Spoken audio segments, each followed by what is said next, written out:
Super fresh fortified soybean তেল। শুরু হোক হেলদি লাইফের জার্নি। গত ৮ জুলাই বসুন্ধরা সংলগ্ন কেবি কনভেনশন সেন্টারে নিষিদ্ধ ছাত্রলীগ একটি গোপন বৈঠক করে।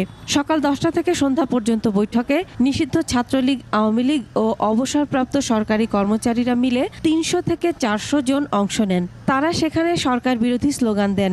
বৈঠকে পরিকল্পনা করা হয়, সাবেক প্রধানমন্ত্রী শেখ হাসিনার নির্দেশ পাওয়ার পর সারা দেশ থেকে লোকজন এসে ঢাকায় সমবেত হবেন। তারা ঢাকার শাহবাগ মোড় দখল করে দেশে অস্থিতিশীল পরিস্থিতি এবং জনগণের মধ্যে আতঙ্ক সৃষ্টি করে দেশে শেখ হাসিনার প্রত্যাবর্তন নিশ্চিত করবেন।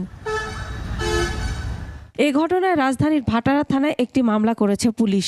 এখন পর্যন্ত গ্রেফতার করা হয়েছে 22 জনকে। তারা কারাগারে আছেন। পুলিশ বলছে, গ্রেফতার হওয়ারা প্রিয় স্বদেশ, F71 গেরিলা, বঙ্গবন্ধু প্রজন্ম 71, শেখ হাসিনা সহ বিভিন্ন হোয়াটসঅ্যাপ